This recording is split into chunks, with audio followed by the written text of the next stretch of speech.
Welcome, everyone. Thank you for joining us for today's webinar. My name is Brittany Chisnall with the FreightWaves media team, and I'm happy to present this webinar in partnership with Flock Freight. Today, we will discuss key insights from Flock's latest research in collaboration with Drive Research, exploring how the evolving tariff landscape will intensify challenges identified in the study. I'm happy to be joined by some great folks at Flock, Orgain, and FreightWaves, and I'll let them introduce themselves here in just a few minutes. But before we get started, I would like to cover just a couple of housekeeping items. First, if you have any issues during the webinar, please feel free to access the help section or the audience chat function in your webinar console. We will also have a Q&A following the discussion, so please make sure to have your questions ready for our presenters. If you do have a question that you would like to ask our presenters, please enter those through the Q&A box in your console at any time during the presentation, and we'll answer as many of those as possible. We will also be sending a link to the recording of this webinar tomorrow if you'd like to view it on demand or share it with your colleagues. At this point, I will go ahead and turn it over to Mary and our presenters to kick off today's discussion. Hi, everyone. As Brittany mentioned, my name is Mary O'Connell. I am the 3PL and freight broker expert and market analyst here at FreightWaves, and I am happy to be moderating this webinar today. Before we get started into some great content that we have today, I'm going to let the other two guests here introduce themselves. Marc, why don't we start with you? Hi, everyone. Happy to be here today. My name is Marc Dorau. I'm the Senior Director of Logistics and Customer Fulfillment here at Orgain. Orgain is with a CPG company within the food and beverage space. We produce protein shakes and protein powders under the Nestle Health Sciences portfolio. I've been at Orgain for 5 years and working with Flock Freight for all 5 of those. So excited to be here. Thanks. And Chris, why don't you tell us a little bit about yourself? Great, thanks, Mary. So I'm Chris Pickett, Chief Commercial Officer at Flock Freight. For those that may not be familiar with Flock, really building the first scaled first of its kind shared truckload freight brokerage platform. So this means we're offering full truckload service. To be clear, that means same truck, same driver, no terminal consolidation, only paying for the space that your shipment actually needs. So if you have that 14 pallet half truck shipment, prior to Flock, you're usually tending that to a full truckload carrier at a full truckload rate because your TMS is telling you that's optimal. We're scaling a platform that offers an alternative solution. So same level of service, comparable transit times, only pay for the space that you need. So at Flock, I'm accountable for really building out our overall growth strategy, go-to-market, and pricing.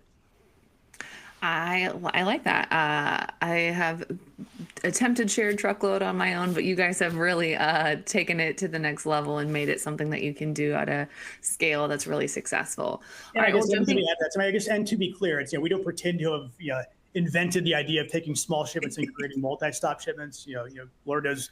A lot of folks have been at this in different ways for a while. Prior to Flock, it's been 15 years helping to scale up coyote logistics. And we did plenty of that work too, but oftentimes it was constrained to spreadsheets at most. At worst, standing up, raising your hand and saying, does anyone else have half a truck going from Chicago to LA? No, okay, on to the next one. So ultimately what Flock is looking to do is take this idea and operationalize it such that you were creating a standalone mode of service, shared truckload with different service characteristics that sits right there between LTL and FTL and creates just another lever for shippers to pull when and where that mode makes sense. You said it fantastically. I have been the person that has walked around going, hi, does anyone have anything I can shove in here? So you have a much more sophisticated operations. But most recently, I want to dive into this study that you guys performed. And that is that really focused on, your study really focused on topics like truckload utilization, the need for speed, agility, as well as the financial impact of fraud and theft, which is something that I think everyone is really focusing on in the industry right now since fraud and theft has become such a rampant problem. But the study, actually, one of the key findings was that it highlights about 58% of the truckloads that were moved or underutilized in 2024. Chris, do you mind unpacking that and kind of saying what caused them to, how you guys identified them as underutilized? Yeah, that's a great question. 58% underutilized sounds like a bonkers number. That sounds really high. Maybe to qualify this a bit, you kind of step back and describe the survey a bit. So this is our third year of doing the survey in partnership with Drive Research, great partners. And really what precipitated this 3 years ago was trying to get a more consistent read as to how not full are the underutilized trucks out there. We've had academic studies, we've talked to specific shippers, but found there's not a lot of great data that really marries bill of lading dimensional data to what was in the back of the truck if it was shipped full truckload. Oftentimes, both the shipper and carrier are agreeing to a full truckload rate of service, and no one really actually, as long as the load's legal, not overweight, not over axle, then it's on to the next thing. So Engage Drive, I really just start building a multi-year, pulse as to what specific shippers of different shapes and sizes are experiencing. So in this year, we went out to 1,000 different survey responders across a variety of sizes and industries. 20% of the responders were, I think, under $100 million, all the way up to kind of a 20% at the plus $3 billion enterprise level. Pretty well balanced kind of in between. From an industry standpoint, I think 16% of the responders were in the CPG industry, like Mark, or 15% kind of food and beverage, 16% retail, 15% industrial, and the rest kind of scattered. So looking to get a really, I guess, well-balanced set of prints on what different shippers of different sizes and industries are feeling. Certainly the smaller the shipper, generally speaking, the smaller shipments. And so when you kind of move further down the less than $100 million range, those tended to have the highest rates of unutilized capacity. In some cases, 62%. And so this year, kind of across the board, we saw like an aggregate read of 58% of full truckloads moved were not completely full. And so the technical definition of this just means, that full truckload movement wasn't filled up with at least, 48 to 53 linear feet and 44,000 pounds. Within that, then we also asked, well, for the shipments that weren't completely full, how loaded were they? And so, within that, and the average rate of underutilization was basically, 33% utilized, which is another bonkers number. And so, compared to last year, one observation is compared to last year, which came in at 53% underutilized. Again, this year is 58%. So more shippers were moving more underutilized full truckloads. And so you think, well, that's unfortunate. No one does this by design. No one has an underutilization strategy. I think 86% of the responders do have a utilization KPI, and most of them came in at something 85%. Somebody does this by design, right? They oftentimes do this because supply chains are messy, order sizes can be unpredictable. And so what I think we believe what was different this year is, one, more volatility out in the supply chain in terms of you've got tariff overheads now, you've got a mixed economy, at least for the last year and a half. So I think in light of that, you are seeing more volatility around end consumer demand, more customers just ordering smaller shipments. And because of that, in a world where the penalty cost of shipping air is still pretty low, like it's not really costing much. And so it's why not just ship the thing underutilized? The penalty cost is less than it was right this time last year, as the truckload freight recession continues along, finding a floor and looking to escape. So that said, we look at that 58% times a 37% utilization factor. Kind of when you do that math, 58% times 37%, over a third of full truckload capacity is wasted. So it literally means one in every 3 trucks, figuratively, is moving empty. And so regardless of penalty costs from a actual dollars and cost standpoint, the impact on the environment is startling. I gotta say, I don't love that those statistics. They seem that there could be. I mean, I like that the data represented it, but I just wish that the numbers were a little more positive and that we didn't have so much waste and other things plaguing the industry. One of the questions I have for that, though, is I wonder how many of those trucks that you mentioned were underutilized. I wonder how many of those were just shipments we had to get out the door. Because, I mean, Mark, that if especially with Orgain, if you guys don't have product on the shelves, then your customers are just going to go to literally the product that's next to them. So I wonder how much of that, obviously we can't go ask everyone that took the survey again, but I'm wondering if how many of those underutilized things were actually that speed that they needed to make sure they had product on the shelves, because that's pretty important to you guys over there at Orgain, right, Mark? Yeah, absolutely. We're constantly under the gun to meet deadlines, whether it's new product launches at some of our customers, whether it's meeting deadlines for promotions to keep product on the shelf. As we're doing a promotion at a retailer, if we run out of product during promo period, that's critical. So We do utilize Flock not only for those type of shipments out to our retail customers, but also meeting critical, production schedules if we need to get raw materials into a production facility to meet a production deadline, or it shuts down the plant, or we miss our production run.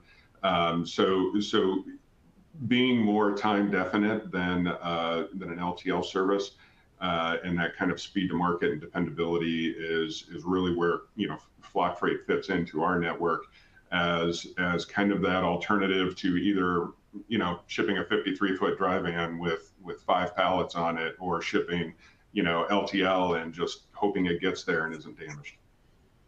The infamous call of, if I put it on LTL, it should get there on time. It'll be fine. And that's a good point. It's, we talked about, the vast majority, over 85–90% of shippers having a KPI around utilization. That's one KPI of a number. And compared to things like, on-time delivery, or, OTIF exposure, or just maintaining, customer relationships in a high velocity environment, oftentimes, utilization will come in behind, some of those others. So it's, I guess it's not as if this is a defined strategy of, we don't care about filling up the trucks, or we don't care about not necessarily, greenhouse, carbon emissions. Supply chains are making trade-offs all day long. And ultimately what Flock is endeavoring to deliver with shared truckload is a way to mitigate those trade-offs, where you can get that service experience, you can get, less likelihood of damage, you can get your comparable full truckload transits without having to compromise on the cost. In fact, we kind of, within the survey below that, it'd say, well, hey, there's a lot of underutilized truckloads. Why are shippers making that decision? And I think we found that 45% of shippers booked truckloads because they weren't confident their shipment would deliver on time. Right. So in this case, they're probably comparing it to traditional LTL that runs through a traditional hub and spoke consolidation network, where they reported their on-time delivery for LTL was 82%, or 1 out of 6 arrives late, because that's a complicated model with all those trade-offs. And in some of those cases, 45%, they'll choose to oftentimes pay more to ship truckload just to mitigate the potential late delivery, missing out on precious shelf space, gaining exposure to sometime fairly onerous OTIF penalties. On the other hand, 43% of shippers said they booked truckloads because they weren't sure their freight would deliver damage-free. So in terms of the other part of that OTIF, on time, what condition is the freight in? What's the downside if that freight gets damaged en route? Oftentimes, they're again choosing to pay more, right, to mitigate the potential penalty of what happens if that shipment arrives late or not in the condition that it left the origin. And that's something that I think is almost worth that peace of mind. So yeah, I know my transportation costs, if I'm a shipper, I know my transportation costs are going to be elevated, but at the same time, I know my product's going to get there, and I know that it's going to get there in one piece, because you guys have a point. There is a lot of potential for damages when you're going through an LTL network, because you're having the sheer hub and spoke model. It's just going to happen. Marc, when it comes to, obviously you've been on the personal side of this. You sat there, you've had deadlines. You say, okay, we're running out of product on the shelves. We can't let our customers go buy the competitor because it's harder to get them back at that point in time. So what is the most important thing to you when you're looking at freight providers? Is it just the speed to service? Is it customer service? What are those key things that you're looking for when you're looking for those providers? First and foremost is reliability, reliability of service, making sure that we're making on-time delivery, on-time pickups, and that's a critical, factor. You like to say that it would go without saying that you're going to deliver on time and you're going to pick up on time, but really that's the primary metric that we want to use. There's other things like vetting of carriers, insurance coverage, liability, those type of things that also go without saying. But we certainly vet out our partners that we work with. We make sure that they have a robust process for managing our freight, for selecting the underlying carriers if we're working through brokerage. But yeah, primarily, is it going to pick up and deliver on time? Obviously, damage-free is also critical, but some of that, when you're talking about full truckload service, is expected. Chris, when you guys were reviewing the results of this study, is that kind of something similar that what you guys were finding, the key things that Marc was just talking about? Yeah, I mean, 1,000%. And again, like I said, these are all different trade-offs where most shippers will, again, not even over prioritize, but you index in the right way, right? That on-time delivery, again, cargo security, is my cargo protected en route? Do I have high confidence that order is going to show up in the same condition it left my plant in when it arrives? And I would add that from a trade-off standpoint, I think those trade-offs are different in different freight environments. Right. So I believe all of the things that Marc mentioned and all the reasons why shippers are choosing to ship in full truckloads, even if that truck's not full, transit times, handling requirements, or kind of handling experience. I think all those are permanent, and I don't see any kind of market where those things don't play. And I would even posit that the market's getting more volatile, probably uncertain, as digital transformation takes shape, as tariff black swans, come online, where I think we're always going to have, different, challenges and unexpected, scenarios that shippers are trying to navigate through. But in a market where we're at a middle of a historic freight recession, where they're getting that penalty cost of shipping air, right? The trails are a lot easier to make, right? In terms of, you're not paying that much more in some cases to move truckload. I would argue as the market turns, and again, we can kind of debate on how when do we expect a material market recovery, and to what extent. But I think spot rates and therefore contract rates are likely to run higher, not lower, over the course of 25 and into 26. Then as that penalty cost of shipping air increases, then those trade-offs get harder to make. And I think the forward kind of thinking supply chain managers and kind of leadership teams, like Marc and the team at Orgain, I think are all looking at these things around, okay, what are the different impacts? What's the relative cost? And do we have systems in place that allow us to make these mode and care decisions as quickly as we can as our business evolves? I'm curious as to, when you were looking at some of the data that came from that, do you think that, because obviously any conversation around speed and service and kind of expectations with a shipper or moving freight in general, it would be remiss to not include the fraud and theft aspect of it, and obviously the role that cargo theft or the cargo insurance plays on this. Chris, when you were looking through some of the survey data, did you kind of see that focus on cargo insurance and cargo security, especially, like, was there a big change year over year? Yeah, there was. And again, I think there's been too many headlines outside of tariffs versus cargo fraud or theft that haven't been out there across the freight market over the course of the last year and a half through 2025. And one of the questions was rate the top factors that put shipping performance at risk in 2024. And usually it's service issues. For the last 2 years, that's by far number one. Followed by rate increases or projected increased demand within the supply chain. Fraud, theft has kind of been a top 5, top 6. In 2024, that jumped to number 1. So that was by far the most abrupt change. It's kind of funny. It moved inverse to projected rate increases. So fraud, theft moved from a 20% ranking to 27%. 23 into 24. Projected rate increases went from 25% to 15%. So less concern about your runaway freight rates, makes sense. Much bigger concern around maintaining cargo integrity, not getting my stuff stolen or tampered with in transit, was a huge concern and continues to be, I think, as the freight market continues to evolve and adapt to mitigate a lot of that. But it's absolutely, I think, one of the key themes that came through loud and clear in the survey this year. So I guess, Marc, from the shipper side, when you were, like, obviously this is something that you guys have to deal with on a daily basis. You have to ensure that your product is safe, it's going to get there, because food and beverage is arguably one of the highest targeted industries for cargo theft, because it's a quick turnaround, which still completely blows my mind that there's like a secret black market for protein shakes and Gatorade, but I'm not an underworld criminal, so I clearly don't understand it.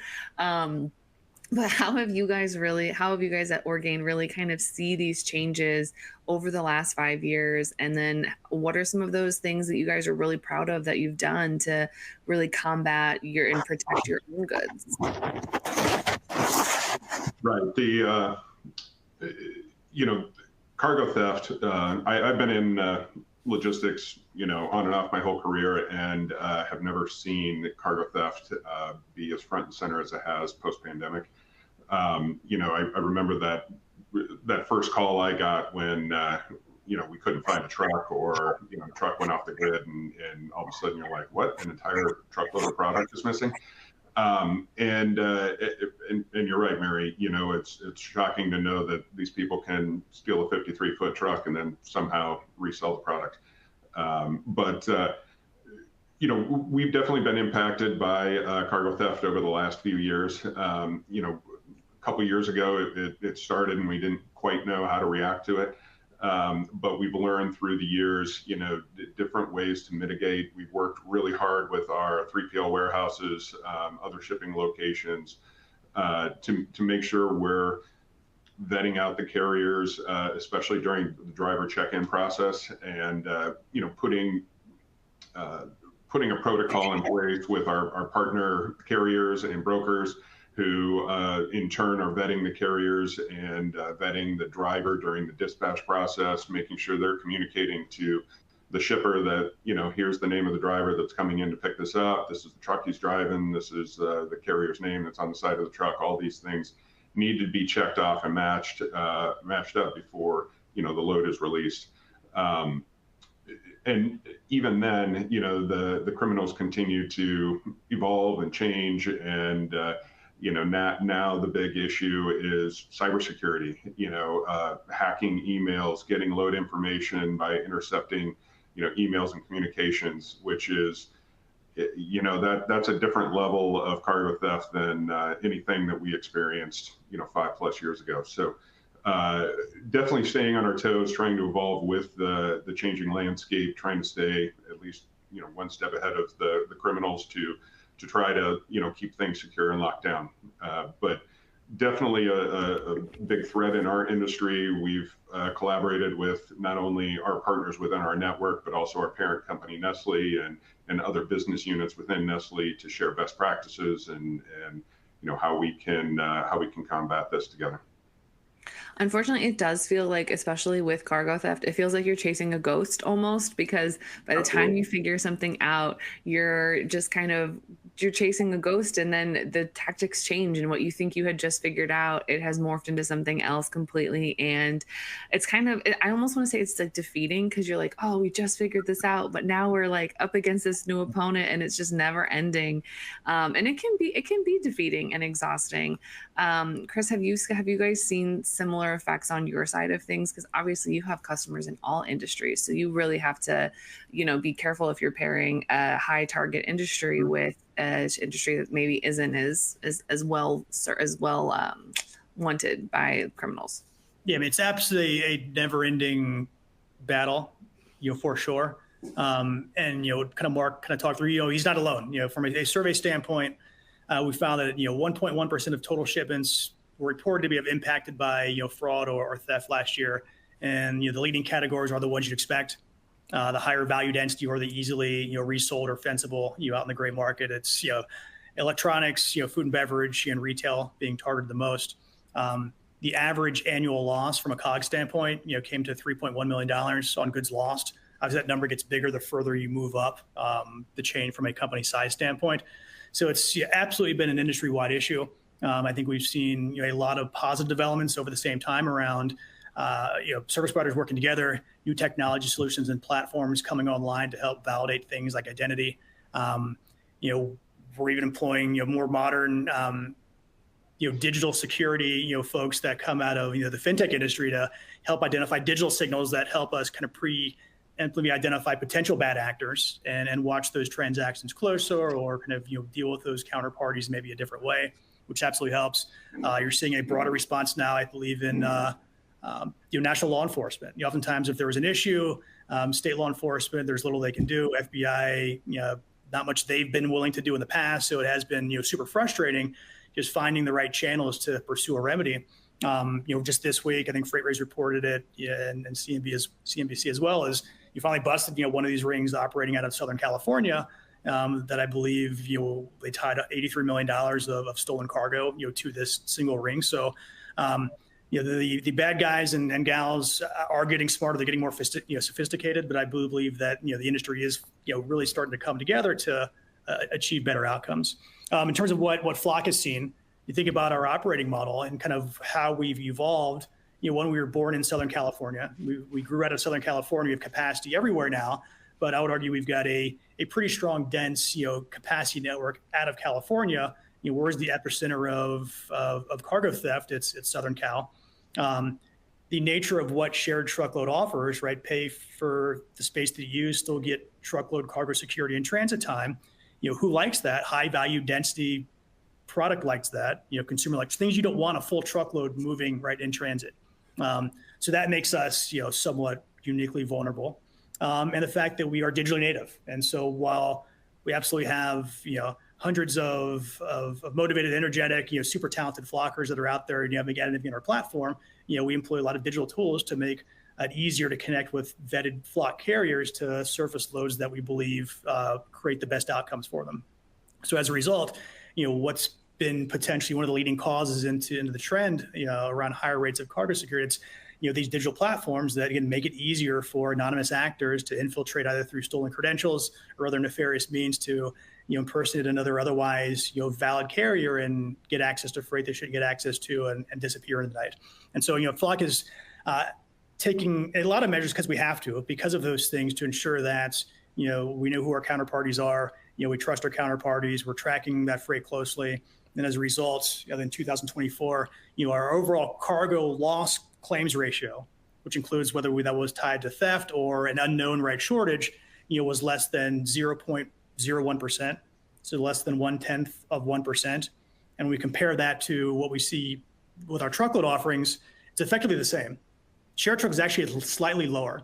And I think some folks might be surprised to hear that, because oftentimes when we're describing what shared truckload is and how it operates, by definition, the trailer doors may open in transit. If your load is on the tail, the seal that was affixed to the trailer at the pickup will be the same one that delivers against. But if your load is in the nose, right, in transit, more than likely, right, the trailer door is going to crack. We may put a new seal back on, but the trailer doors do open. And so we understand that. And we take great measures to, trust our trading partners, watch that freight closely. I think what drives that maybe unexpected, cargo loss outcome is there's no one more concerned with freight dimensions and counts and how much freight's in the back of the trailer than Flock, just by the nature of how our system operates. So there are many more checkpoints around. It's incumbent upon us to, ensure that, we know what we're picking up. Is it really 4 pallets? Is it really, 17 linear feet? Is it really, X thousand right cube?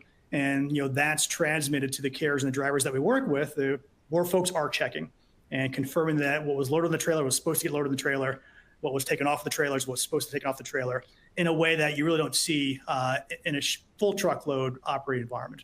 So it's absolutely a trend. There aren't too many things that are further up kind of the list on our product roadmap than cargo security, anti-theft measures. And it's something that our cargo security and intervention team takes a lot of pride in terms of securing the perimeter, ensuring that our shippers can trust us, ensuring that our carriers can trust us just as well.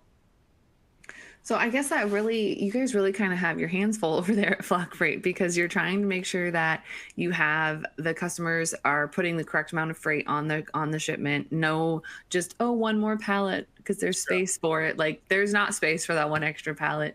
So you're trying to cut down on utilization with the multi-stop model. And then you're also, obviously on the front lines of cargo theft, because you want to make sure that the location that you're picking up from is valid and not going to suddenly take someone else's freight off, just scooch it around because, we can arrange it better. Like, don't, if it's on the truck, do not move it. But when it comes into that multi-stop and really helping people, fully utilize trucks, how do you guys even kind of begin to start that? So when you want to make sure that your carrier, or I'm sorry, not your carrier, your shipper is, sending full truckloads, or you're filling out these trucks entirely, how do you really use that multi-stop aspect of it? Yeah, I'm glad you mentioned the idea of freight being taken off the trailer to be repositioned. Yeah, I think one point, and what also makes some of these routing models super hard is, everything's constructed in a last in, first out stop sequence. Because anyone else, we have pickup and delivery expectations and requirements. And if we're offering full truckload service, that means your freight gets touched twice. Once on, once off, just like truckload. And so when we, run, our pullable freight, through our, portfolio of algorithms, one of those constraints is that's how the freight gets loaded. And so if it's loaded in the nose, it comes off last. If it's going to be loaded in the tail, obviously it comes off first. Your freight never gets reworked on someone else's dock. It is a huge part of what we offer. Someday when we get into the flatbed space, it becomes a lot easier where you can kind of move things around. You don't have the walls of a trailer to contend with. We'll attack that when we get there. From a shared truckload versus next best alternative, I think it's a great point of differentiation. And so when we kind of talked early in the conversation around, when does shared truckload make sense if your next best alternative is traditional LTL, meaning, probably anywhere from 1 to 5 pallets up to maybe 12 linear feet. The advantages are, faster gets touched less, better for the environment, more consistent transit times, less likely to deliver late, be subject to OTIF penalties. If your next best alternative is traditional truckload, it's much easier, it's lower cost.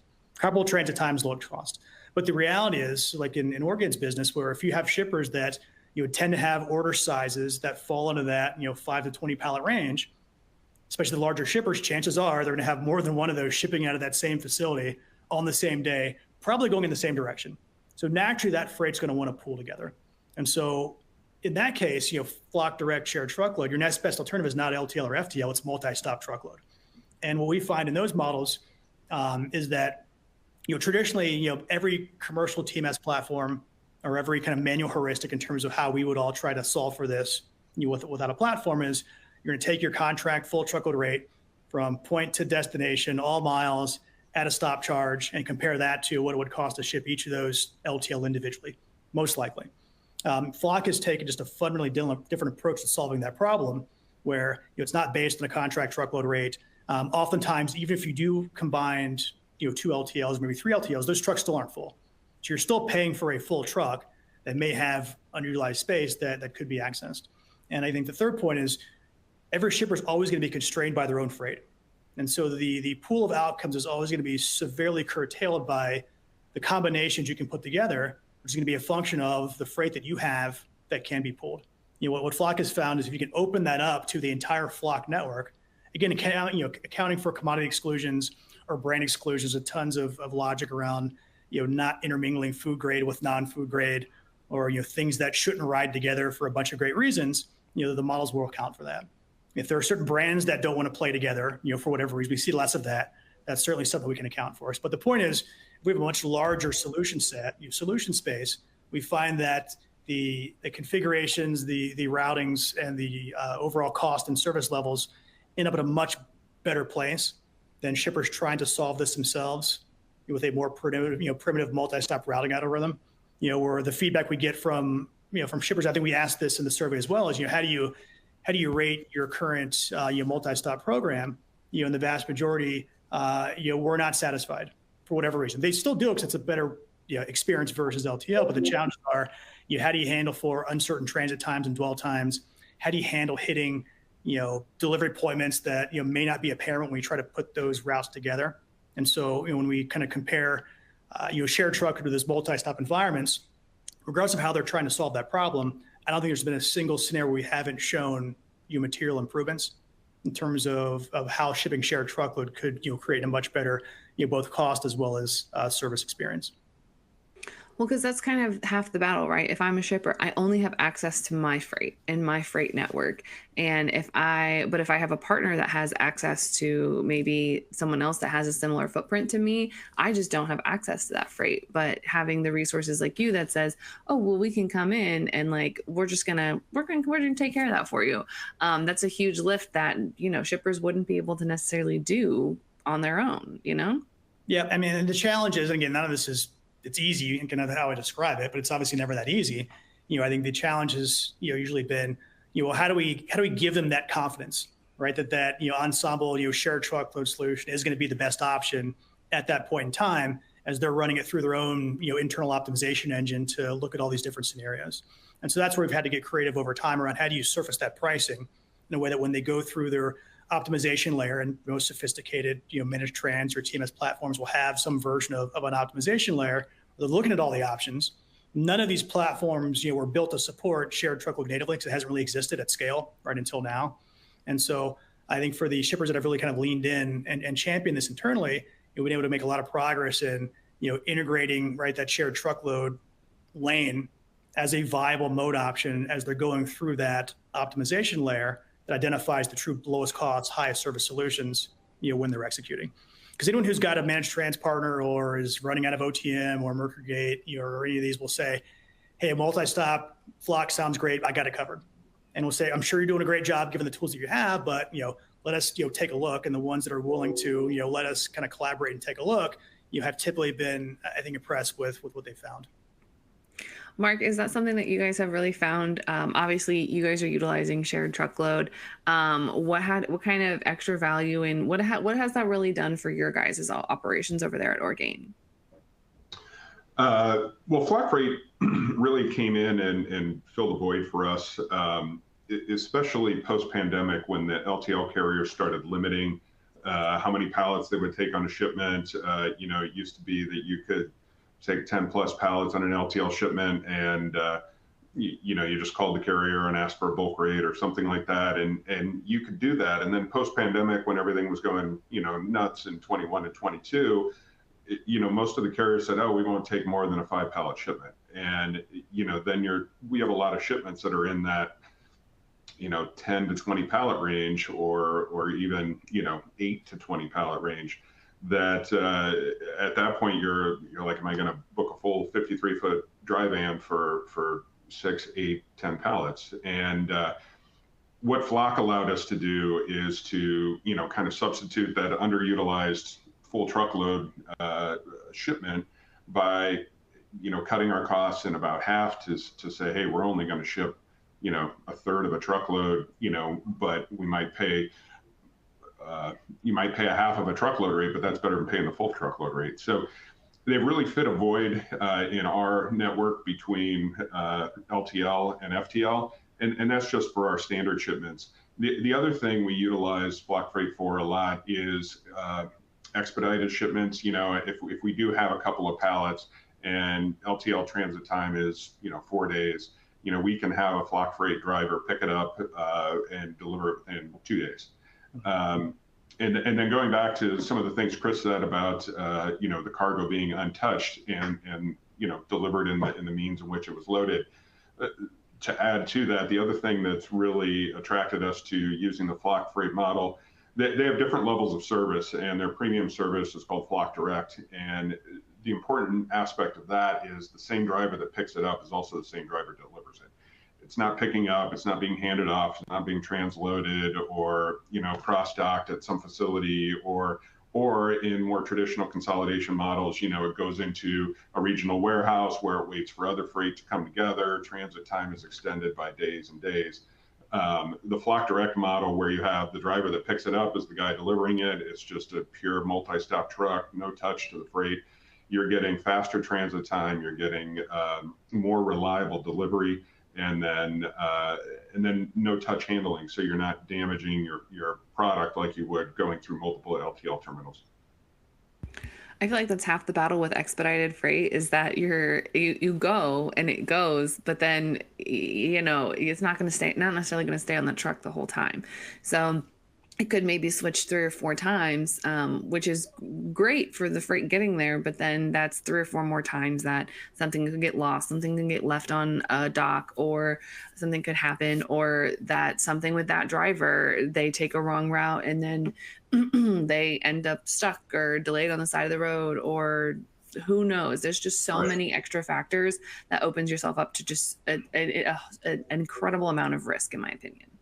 And then with regard to that, those expedited scenarios where you have those 2 pallets and maybe you only get, a day of lead time, or you normally get 3, with regard to how Flock operates, we certainly do we got half a truck, another half a truck, they come together, we have a 2 pick, 2 drop, right, Flock pool.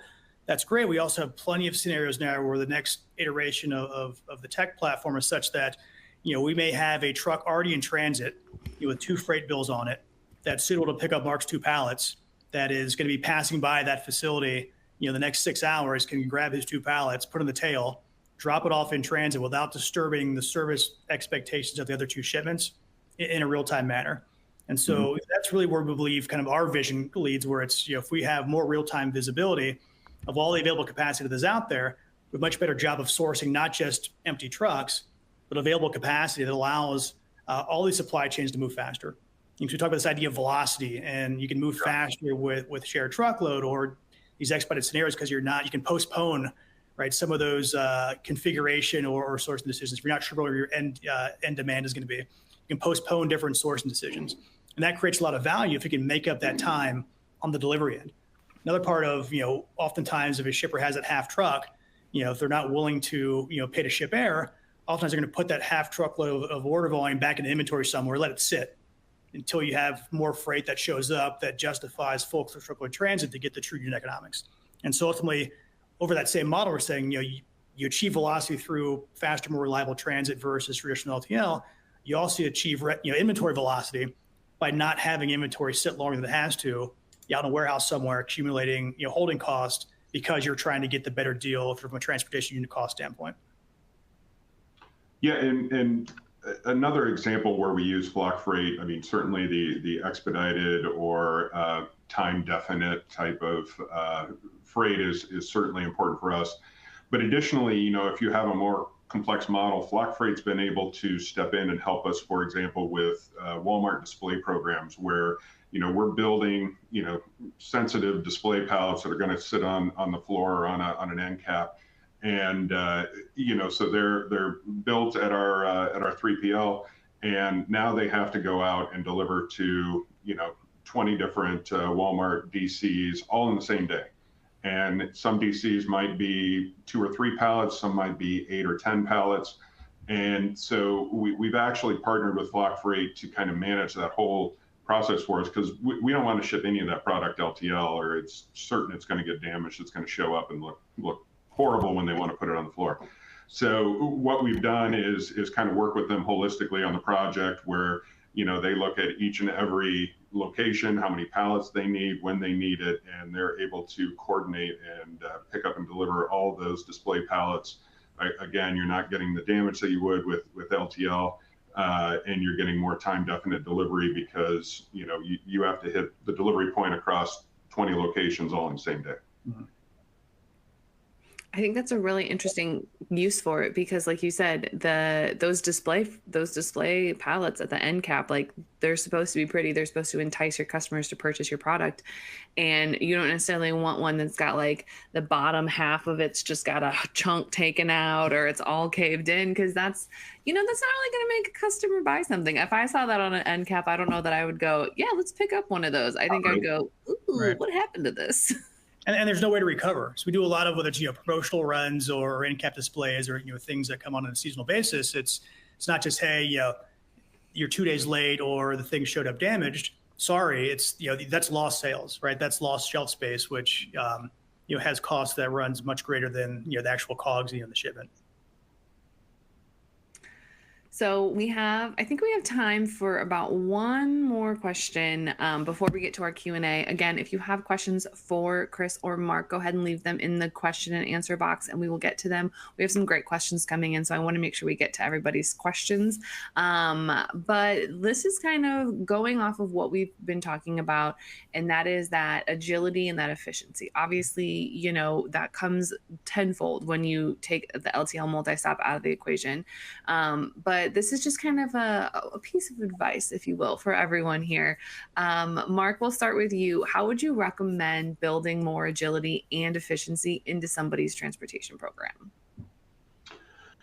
Well, what I've seen in the last 5 years is you start to see more technology-backed companies like a Flock Freight that can do, some of these concepts have been around a long time. Shared truckload, multi-stop, like that's been around for a long time. But they're reinventing the wheel, so to speak. They're creating a more efficient way of doing it. It would be impossible for us to manage multi-stop or build multi-stop within our network. Flock's able to do it, but then additionally, you start to see a lot of changes. You see changes in how LTL operates. You see changes in FTL, new risks involved with fraud and theft. That it's important to have multiple options in there. whether it's consolidation through different partners, whether it's shared truckload, multi-stop truck, just more options in your Swiss Army knife, so to speak, that you can pull out for every occasion, because it used to just be LTL or truckload. What are we going to do? And won't fit on LTL. We don't trust LTL, so let's ship a truckload and just foot the bill.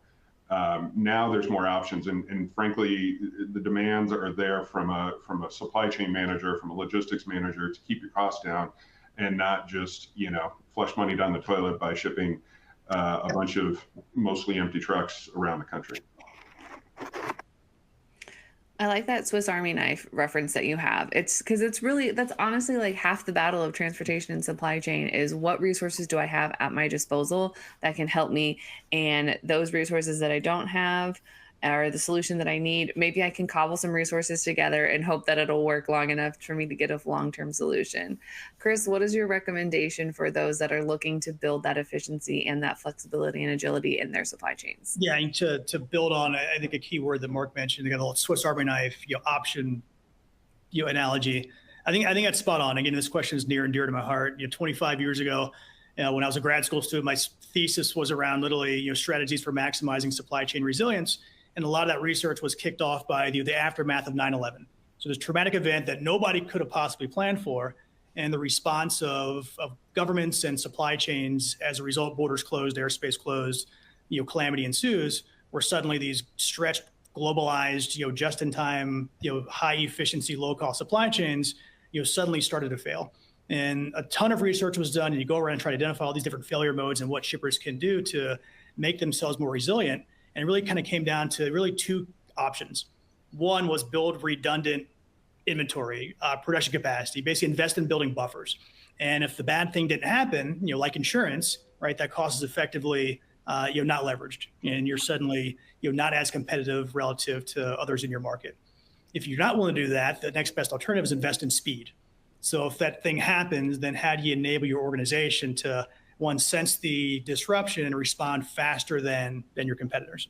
And so if you're not willing to make that investment in redundancy, and we saw the same thing play out in COVID. How did this happen again? All these critical components are made overseas. We don't have the right PPE. What are we going to do? Let's bring it back to nearshoring. And I can't tell a whole heck of a lot has been done, to action that. And now here we are in the next round based on, uncertain trade policies and global uncertainty. That's the same set of conversations. And so I think we totally get it, but if you're invested in speed and agility, it's almost five, things, almost from more abstract. Definitely ship more shared truckload, don't pay to ship air, right for shore. I love it. But along that same line, it's almost you want to pre-wire your supply chain, right, to have access to these alternate modes and capacity alternatives. And you may do a pricing analysis, and intermodal makes 0 sense from a cost standpoint because rates look like this. It might make a heck of a lot of sense, 6 months from now if market shift. And so how do you kind of pre-wire, your supply chain to have access to these different modes or operating partners such that, as the landscape shifts, you're able to identify the opportunity, switch, under index, over index, just one step faster than your competitors. I think the second thing is, do the homework before you need the information. And so, really understand your core trading partners in terms of key vendors, key customers, really from a operation standpoint, how do they place orders? What are the lead time kind of parameters? Is there flexibility? Why are their operating hours the way that they are? Are they operating on strict first, appointments versus first come, first serve? Is there some flexibility in terms of transit times and how you operate, such that you can maximize those operational degrees of freedom and be more creative as you're trying to solution these things, because you've done some of that homework ahead of time. You obviously can't do it for the entire supply chain, but certainly high important kind of key vendors, key components, key markets. I think that makes a lot of sense. Invest in the tech and the tools. I think Marc mentioned this too, around just network visibility. Like, it's never been easier to have a sense of, and again, we're still not there yet, but where's my stuff? Given how much investment's gone in this space, there's still plenty of work to do. But I think networks are better equipped now than they ever were to understand, where is my stuff? How is my supply chain performing? Where is there a potential issue, and what can I do to get ahead of that quickly? Fourth one's around really empowering teams. I think there's also been a bit of a gap in supply chain talent. I think, one of the, great, maybe unforeseen consequences of, supply chains spending so much time on the front page, through COVID volatility, and now, global trade volatility is it has, shine a great big spotlight on this industry in terms of how critical supply chain talent and supply chains are to moving the wheels of commerce. So ensure that, all this great talent that you are bringing on, that you've empowered them and you've equipped them with the tools and the support they need to be able to action this. If you see something, say something, do something, repeat. It's really as simple as that. I think the last point is you don't need to be world class.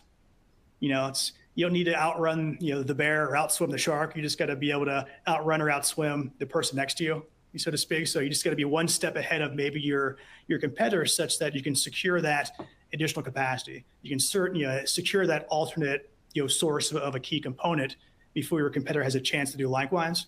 Don't need to be world-class, just need to be a little bit better than the folks you're out there competing with. That's a really good point, because it's not necessarily a race that you versus everyone in the world. It's just you versus your competitor, or you versus the people that you're up against, because you don't have to. Your stuff's on the shelf, your competitor stuff is not on the shelf. It's pretty easy to see who's going to get that sale.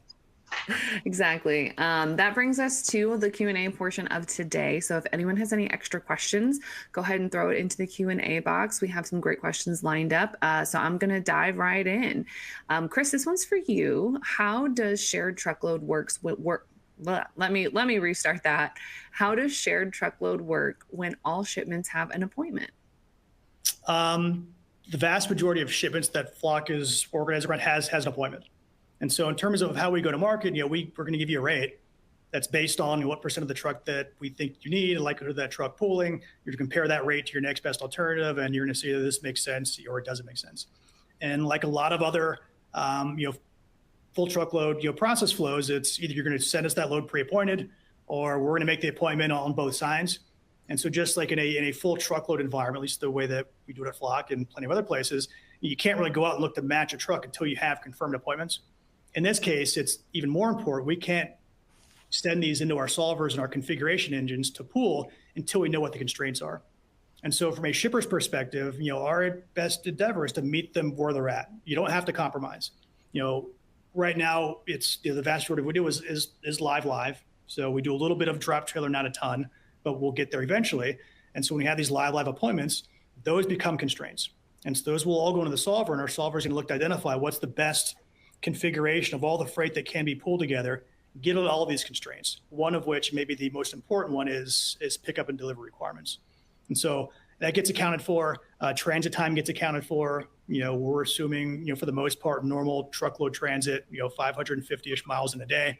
And so there is no expectation of, hey, if you ship a shared truckload, you're going to compromise, right? The system's going to account for all of these requirements for each shipment as we look to come up with the right combinations that achieve both service as well as cost expectations. That is, I've always wondered how that would work, because sometimes as a carrier or as a single truckload, you have a pickup appointment and a delivery appointment. The first come first serves are great because you can just show up, and you just have to show up by a certain time. But I bet that is quite a wrench that gets thrown into your plans, that you guys are like, hold on a second, we can do this. We just have to accommodate for it a little bit. A lot of it is by design, right? So again, flexibility helps, right, for sure, right? So if we have flexibility on, it's going to pick up today or tomorrow. There are more combinations we can put together to consider that end up with usually better outcomes. But that's not how the vast majority of supply chains operate. All right, I'm running a plant, I'm running a distribution center, I'm trying to optimize my labor inside the four walls. I'm trying to optimize my operations right out in the yard. That's what supply chains expect, and that's what our system was built to account for. And so we look at it as not necessarily, oh gosh, that sucks. We could have made an extra $5 if we didn't have this complexity. We look at that as, hey, it's a variable that we've got to account for. That's how supply chains operate. We're not looking for shippers to make compromises. And it's really built into the core operations of how we go out. And so again, sometimes you'll look at some of these multi-stop routes, and as Mary, you or Mark or me will look at these as folks that have been in the industry and look at a route and say, there's no way that makes sense. Given miles and cost and service and then appointments, then you kind of do the math, like, holy cow, and that's kind of why what Flock is doing isn't possible without advanced tech. And there are lots of buzzwords around AI and machine learning, and sure, the reality is what we're doing at scale just isn't viable without that tech, running trillions of permutations. That's what we're talking about.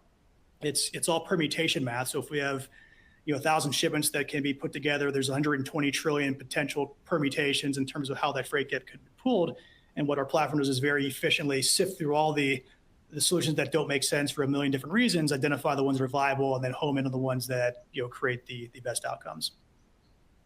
I like that approach. It's pretty good. It works out. Our next question is for Marc. Does Orgain have any data on the reduction in freight damage as a result of using Flock Freight over LTL services? Unfortunately, we don't have historical data with regard to damages at shipments, but more qualitatively, we've gotten the feedback from our customers, our retailers. We used to have a lot more issues with those display pallet programs that I talked about, where inevitably you're putting out a fire at the end of it because something delivered wrong, it was late, it didn't show up on time, it missed the promo window, or it was damaged and rejected and we didn't get on display in that particular region or something of that nature. So certainly we have a lot of internal customers that we serve, namely, our national sales team that, they're the ones that have to communicate to the Walmarts and Costco's of the world when we fall down. So no specific data to answer the question pointedly, but certainly a lot of qualitative data over the years of just saying, hey, we don't have the problems we used to have. I think almost the lack of a headache or like the lack of just emails back and forth of like, where is this? Where is this? This is how it showed up. I think that's almost speaks louder than some of the actual concrete data that you have of year over year, just because it makes everybody it makes it almost more, I don't want to say enjoyable to go to work, but that I'm not going in to deal with the same problem that happens every single time we try to do this promotion because another carrier let me down or something like that. And I feel like that almost speaks louder than the like a percentage reduction, Absolutely. Yeah. That the ease of managing the project or, knowing that you have an urgent need somewhere in the business that you were able to solve and do it without complication, without problem, without additional cleanup, follow-up problem solving that would be entailed. Yeah, it certainly relieves a lot of headaches and the delivering to the appointments, like you said earlier, that's something that's really critical for us. And really the shared truckload act's no different for us than a point-to-point truckload would. We don't know what else is on that truck, but we know we're getting a better rate and we're getting better service than if we were to ship through some of the alternative options. That's a really good point because it's, you're just trying to do the best by your customers, by your staff, and by all of your internal shareholders. Unfortunately, we do have some more questions, but I don't think that we're going to be able to get to them today.